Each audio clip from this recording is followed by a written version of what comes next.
let me try this a different way. I apologize. I'm very, very sorry. I apologize. You're right. I need to try to approach this in a different manner. Okay. Okay. See, what happened is the person who came after you had a very challenging time at their confirmation, different from yours. See, the scheme that got set up on your confirmation was kind of below the radar, right? Disloyalty, something referred to the Department of Justice via the FBI for certain things. That's one thing. But when you are a part of a scheme whereby people are taking things you did, but they're putting it in a kickback pipeline, so that hedges set up connected to your identity actually end up being established on the identity of the person next in the kickback scheme, then your case law, things you've done, things that they're actually going after you on via derivative action involving a litigant that has the same last name you do, end up being connected with options availed of later down the pipeline under the next justice that came in after you. Just like me, I was originally supposed to be, this was my legacy. This was something I could have been availed of.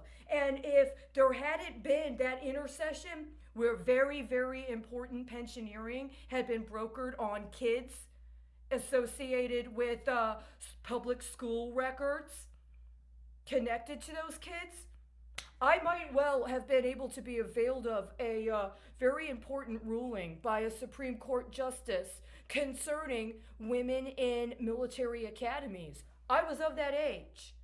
But the gays in the military and the pooling of risk insurance that were part of bills that somebody had set up and was told could be delivered on later down the pipeline, that's what I ended up getting assigned. So I apologize.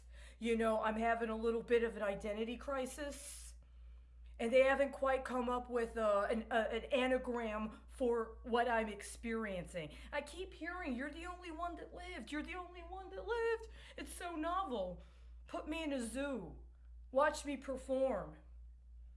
If I'm the only one to live, it's not like I can reproduce. I might as well just accept I'm transgender. The problem is, my understanding of LGBTIQ identity was that we were trying to destroy the system of patriarchal relationships that prefaced women's body as property to be claimed by a man. And so now, I'm supposed to not have the historical memory or the actual literal legacy to interfere with the appropriate conveyance of the USMCA from the daughter of a Marine to who or whatever ends up being able, through the pooled asset base that comes with criminal or civil penalties and things that are acquired and redistributed through the Department of Justice to local pension systems. So that big bad Marine that's on trial right now for being so big and bad can have his stuff acquired and recirculated through the government. And then somebody that's on a public school pension plan is going to get that a little bit further down the pipeline. I know. I keep forgetting my place. I apologize. Please, with all due respect, I overstepped my bounds. I did not deserve a day in court. I did not deserve a lawyer. I did not deserve to be arrested, which is why I was never arrested. I did not deserve to be read my rights. And I did not deserve to be illegally detained twice in a medical facility that did not acknowledge it was using me as a human test subject for R&D connected to militarized weaponry that was responsible for killing the guy you replaced.